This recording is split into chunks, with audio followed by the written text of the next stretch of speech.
Was the Alex Bregman signing the missing piece for the Chicago Cubs? Let's talk about it.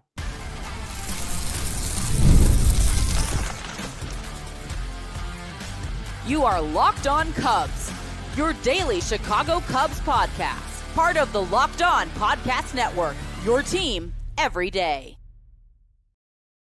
You are Locked On Cubs, part of the Locked On Podcast Network, now the #1 sports podcast network. We are your team every day. I'm Sam Olver alongside Matt Cozy, and we are lifelong fans taking our passion into a discussion with you on all things Cubs. 35 days until opening day. Some fun stuff with that number, including I want to say a 3-time guest of ours at this point.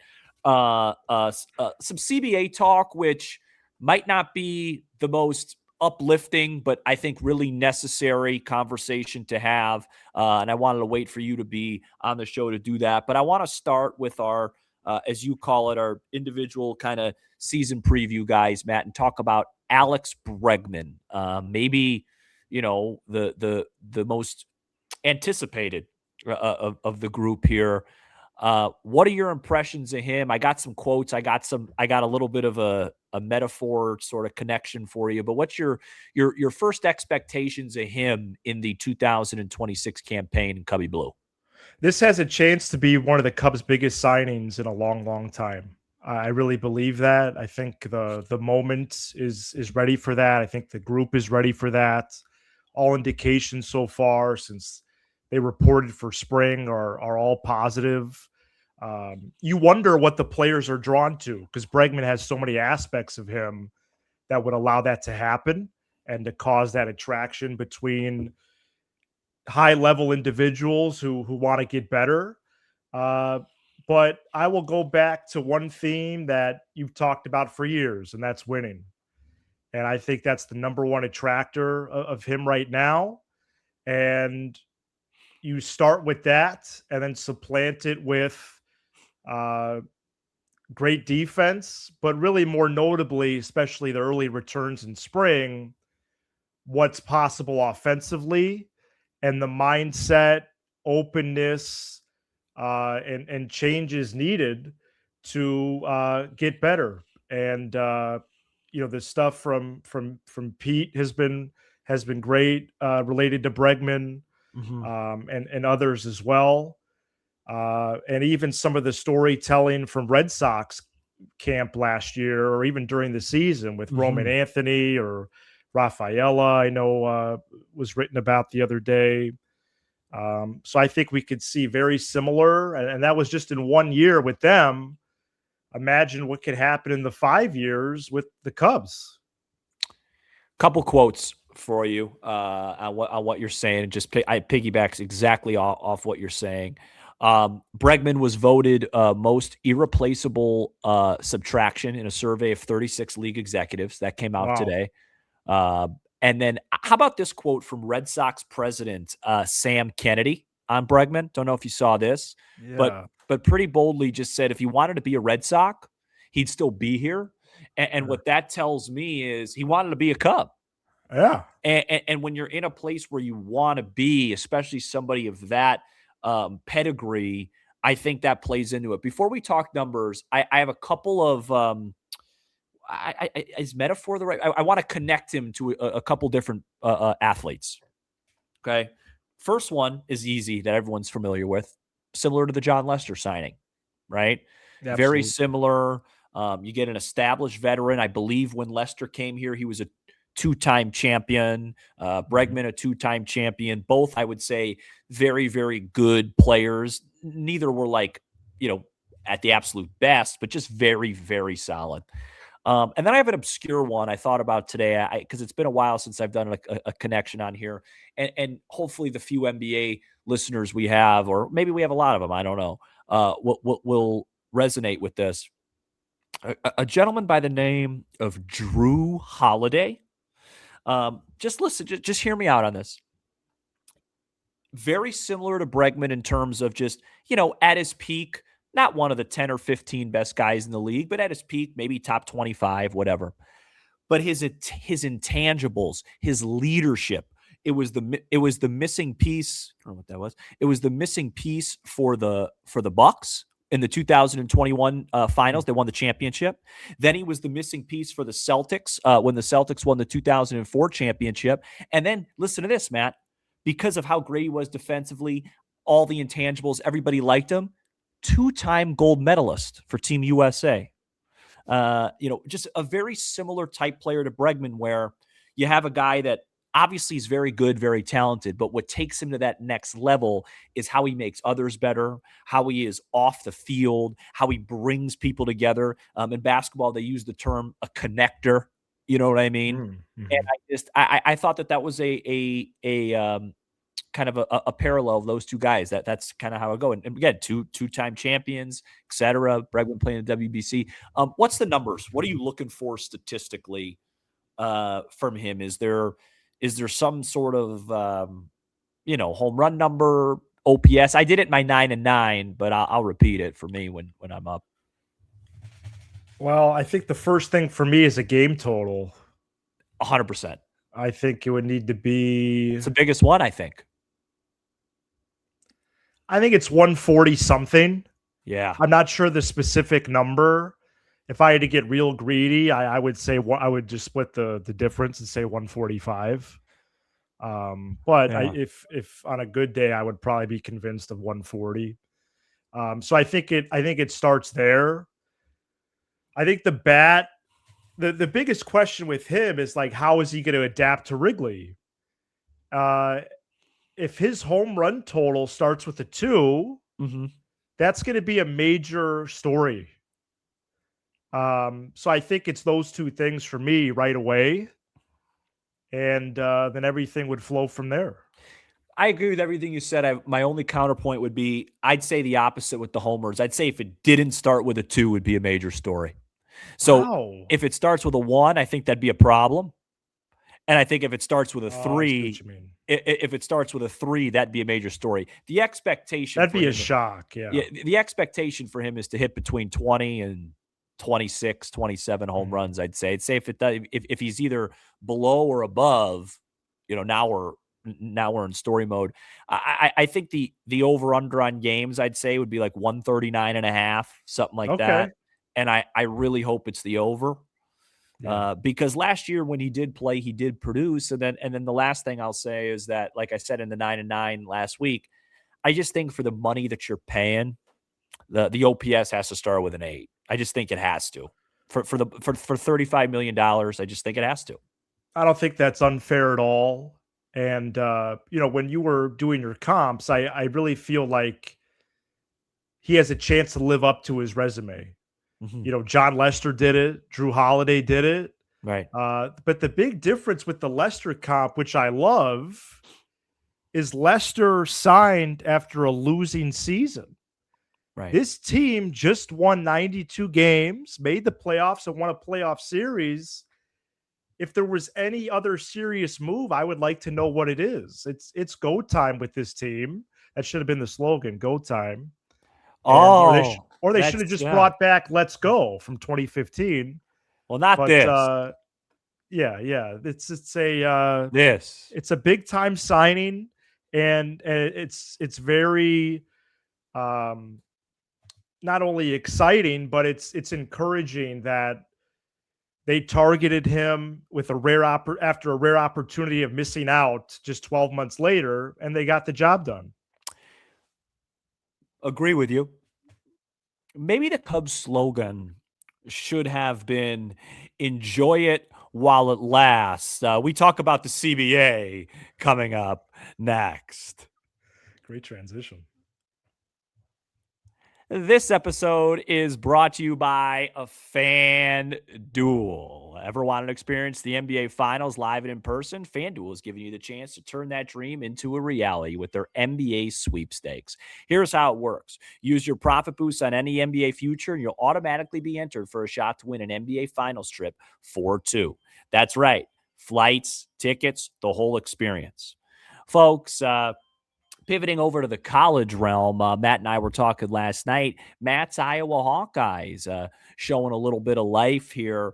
They should be a tournament team. They upset Fred Hoiberg's Nebraska Cornhuskers by a score of like 30-28. It was actually in the 50s. Watch out for Iowa. I think they have a good basketball team. This isn't a Illini show when it comes to basketball, but this is a good Iowa Hawkeyes team. Matt will have a team to watch in March. Visit FanDuel.com to get started. Use your profit boost on an NBA future and get entered for your chance to win a trip to the NBA Finals. Play your game with FanDuel, the official sports betting partner of the NBA.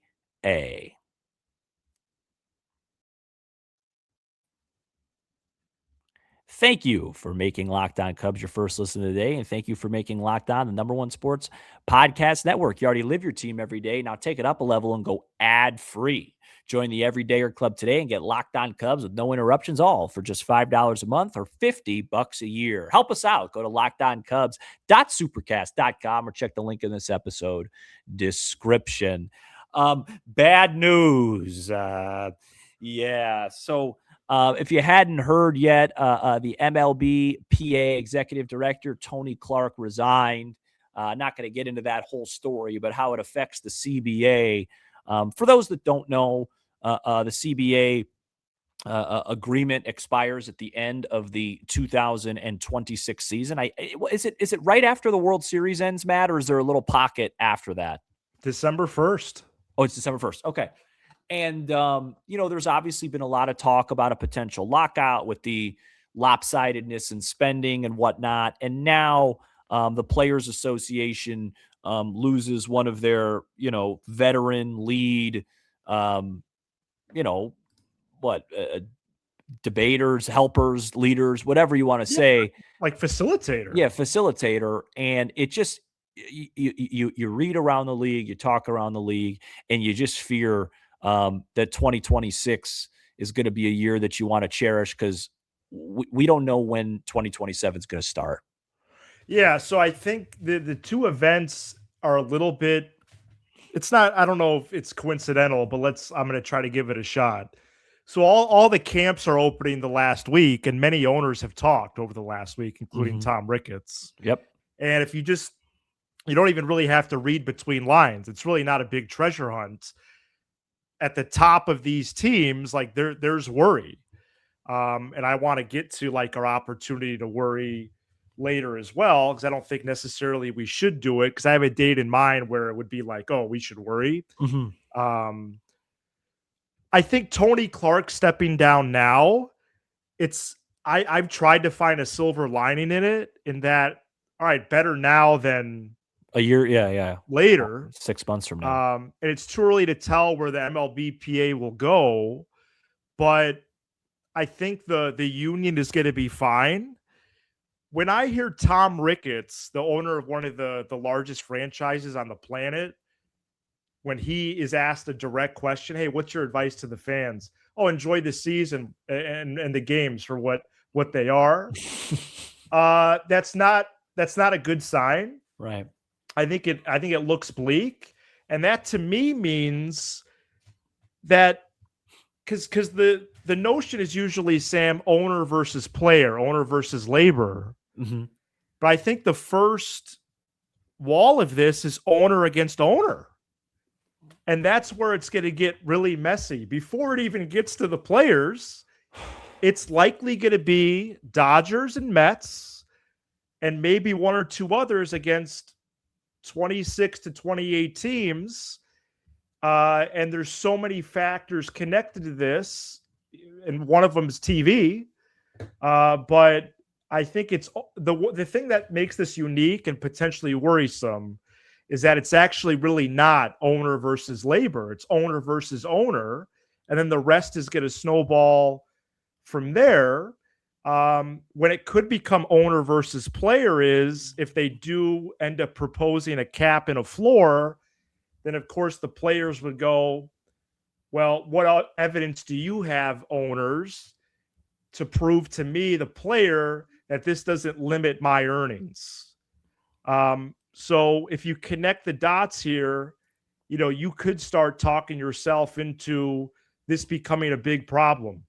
and I'm not going to tell anybody how to live or how to feel. But in a way, I am going to take Tom Ricketts at his word, and I am going to enjoy the year. Um, March 1st, 2027, like that's the worry date. If we don't hear much in about over a year from now, that's when it's going to become a really worrisome event, because they they did lock out on December 1st, 2021, and they agreed to a deal around March 1st, 2022. And that agreement on that date pretty much caused the full spring training. They played the 162. The playoffs and regular season were just pushed back a little bit. So we're still not well over, but we're still over a year from when it would really be time to worry. So I'm taking solace in that, but I think it could get very messy, and the quotes and events of the last few days, you can make a case that it already is, and we just need to put an exclamation on this season and really just stay in the present, and because who knows what's going to happen with the sport. Yeah, none of this is new, right? I mean, in the 90s, you had Steinbrenner and the Yankees outspending everybody, right? I mean, that's the way it was. And now what happened, and I still think people, I keep hearing, I think one of my big pet peeves on this topic is, well, other owners should just spend like the Dodgers. And the Dodgers, look, luck and business, luck and good business go together. Right? They just do. Good business and luck go together. You make your own luck, obviously.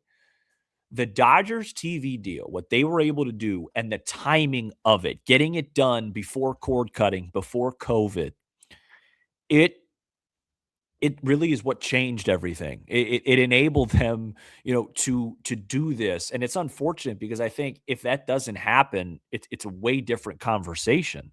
It just is, you're right about the Mets because of Cohen. For me, I look at it, Matt, and I look, okay, where can we make comparisons? Where can we see hope? Obviously, you can't compare it to the NFL. NFL, everything's national. It's, the Packers and the New York Giants are the same, right? The NBA has a lot of problems right now, but one thing that they do a fairly good job at is this, right? I mean, the best team in the NBA is the Oklahoma City Thunder, which in baseball would be considered, is Oklahoma City, is that the smallest market in basketball? It's got to be, right? I mean, it's up there, right? Yeah. Right, because they have a very strict floor. They have a very strict cap. I mean, as somebody that watches the NBA a good amount and listens to podcasts, I still don't even understand the apron system and how it works, and it's very, very strict. But one thing that it does is it create an even playing field. The difference between the two leagues is that you said it. It's two letters. It's TV. The NBA has these billion-dollar TV deals with NBC now, Amazon Prime, NBC, I should say, / Peacock, ESPN, all these things where the MLB, they're suffering a ton locally, and baseball isn't broadcasted like that nationally. It doesn't have those type of TV deals. They're gonna run out their Sunday night NBC, which I'm excited about. But the NBA, it's like, there's Tuesday nights, Wednesday nights, Friday nights, Saturday night prime time, and that brings them in so much money where they're able to pay, and then this way the cap keeps going up, right? And everybody's because it's split evenly. Yeah, it's split evenly. Everyone shares the luxury tax profits, whatever. Right. Baseball, they don't have that type of pool that they're playing with, and so it's gonna get complicated. It's gonna get tricky, and I agree. I mean, I'll be honest with you. I'm like 0% worried right now because we have a season in front of us. Like we have a season. That should be the approach, 100%. And as somebody that's, I think, been, maybe guilty is not the right word, but as somebody that sits here a lot and goes, well, the Cubs won today, but the Brewers won. If you think I'm going to sit here and go, the Cubs are 52-31, but oh my gosh, there's going to be a lockout next year, that's not going to be good podcasting material. We're going to enjoy it and see what it is. Yeah, if anything, it should be the opposite. Like next January, we might be craving that the Cubs waited till January Right. 15th to make the Right. big moves. Right. So for me, yeah, it is. I think it is. It could be important to have that perspective, but um, I think and I don't know how public this is going to get. I think my worry, like at the literal negotiating table, is if somehow a lot of owners like want to adopt the NHL system Which I don't know anything about. and they want to go to a hard cap and a hard floor, and there's no luxury tax, there's no Penalties. apron. Yeah. Oof, the apron. You're just agreeing that you're going to spend only X amount, and I just don't think that's going to work. Um, and from a player perspective, let's say the current system isn't working, which I'm not sure I would say that, but then the solution isn't to cave and give the owners the system they want. And so you have to imagine there is some kind of middle ground. Let's talk a little bit more about this and count down to opening day right after this. Today's episode is brought to you by Indeed. Workplace chaos, deadline stacking up, inbox overflowing, and the one position you have is still sitting open. When the pressure's on and you need the right hire, this is a job for sponsored jobs. Indeed, sponsored jobs helps you reach the people who actually fit what you're looking for, the skills, the experience, the location. So you're not just hoping the right candidate stumbles across your post. And here's a stat that says it all. In the time I've been talking to you, companies like yours made 27 hires on Indeed, according to Indeed data worldwide. So if you're hiring, spend less time searching and more time interviewing candidates who check all your boxes with Indeed sponsored jobs. Spend less time searching and more time actually interviewing candidates who check all your boxes, less stress, less time, more results. When you need the right person to cut through the chaos, this is a job for Indeed sponsored jobs. And listeners of Locked On Cubs will get a $75 sponsored job credit to help get your job the premium status it deserves at Indeed.com/podcast. Just go to Indeed.com/podcast right now and support our show by saying you heard about Indeed on Locked On Cubs.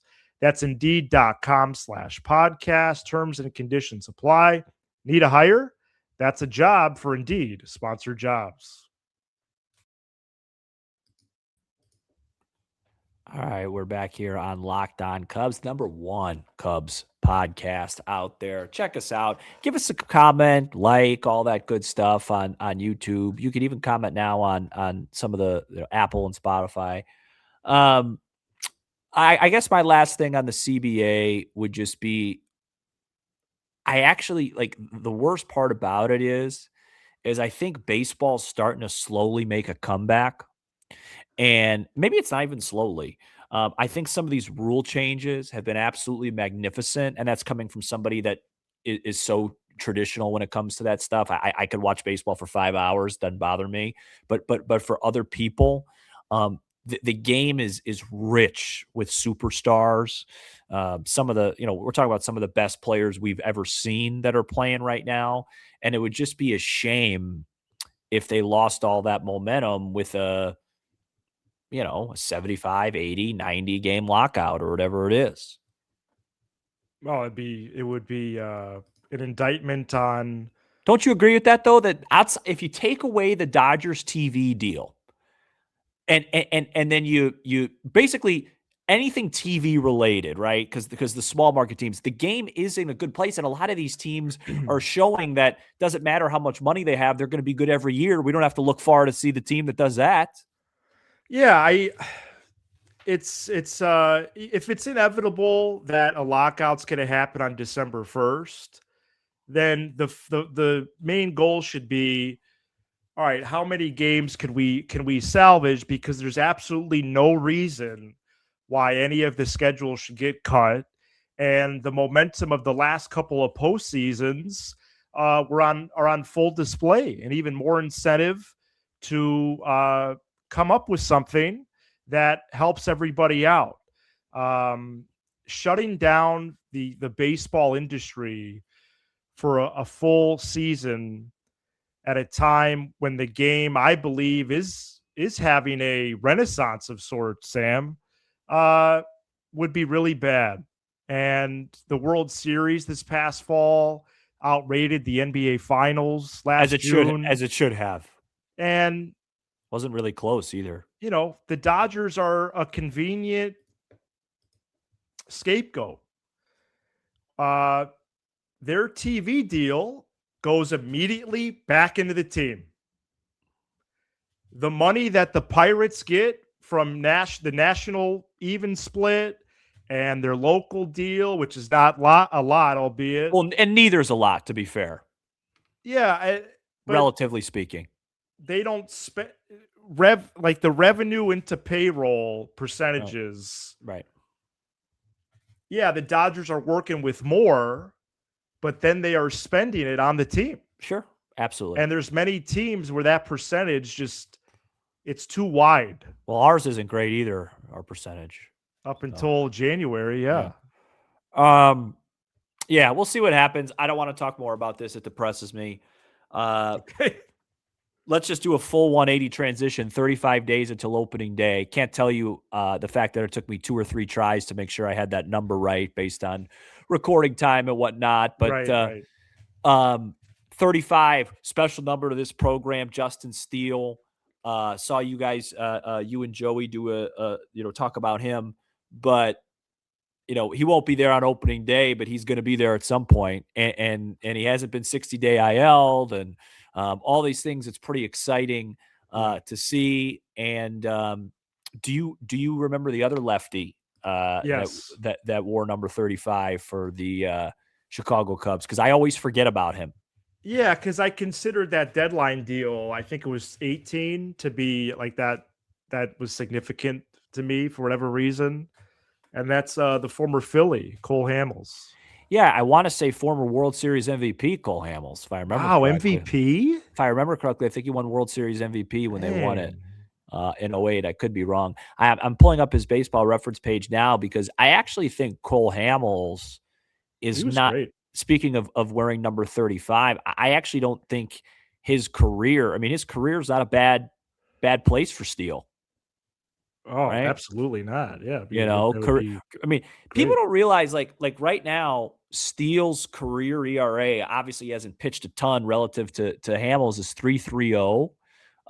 Cole Hamels' career ERA is 3.43. Now, sometimes at the end of your career kind of blows up a little bit, right? You pitch a little bit too long, but right. I always forget the 2018 stint that Hamels had on the Cubs. He was terrific. Listen to these numbers in 18. He had a 2.3 WAR in 12 starts and a 2.36 earned run average. It's really impressive. And I remember, if I remember correctly, he came in for a couple innings in the wild card game when it went extras against Colorado. And then I believe it was Hendricks that gave up the single up the middle to a backup catcher. I can't remember his name on Colorado. It was a nightmarish game. 35 days, Matt, until the Chicago Cubs play the Washington Nationals at Wrigley Field. Can you believe that? Which isn't a lot. And when we are doing this at this time next week, it's really going to feel short. Like, to go under a month at that point, it's just not a lot. And this might be the most satisfying thing I've said probably, since last year.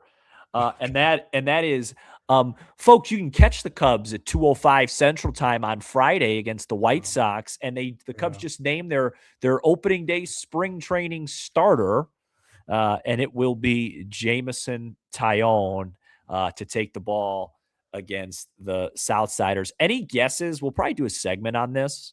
Any guesses to who's going to get the ball opening day? I think it's going to be, the WBC is kind of messing with my thinking. I thought it was going to be Boyd. Well, I actually think that's more of a case maybe for it though, because like they're in a rhythm. I would be for Boyd or Taillon, but it might be Horton. Well, you just named 60% of the candidates. I went with Taillon like a month ago, if you recall. Yeah, I don't think it's gonna be him. And then you grilled me for it. Yeah, I don't. Well, Like a Weber. Well, the weather's nice enough to go out on the grill right now and have a Good burger, a one. couple of hot dogs because That was an easy one for you. That was like a ball on a tee. it's mid-February and it's 101 degrees. No, but it feels like it. Although the winds are. You know what would be a wild segment to guess Friday's lineup? That would be. I have no idea how that's going to look. I think the opening day starter, just to answer my own question, I think it's probably going to be Boyd. Okay. But I think there's a case to be made for the ball to go to Cade. Be more exciting. Anyone else, I'd be pretty surprised. I mean, maybe you said maybe you're right. You're right. There's been a lot of times on this show where I grill you for something and you're right about it. So Or the show to go back-to-back years. well, stay tuned. Well, I mean, if the weather is the way we think it's going to be, thank you for making Locked On Cubs your first listen of the day. For those of you on video, we send you to the 24/7 national Locked On Podcast Network YouTube channel, and on audio, make sure your second listen is Locked On MLB. I don't know if it's a good sign or a bad sign that the Cubs have that many opening day candidates, but we're going to find out in a couple of months, aren't we?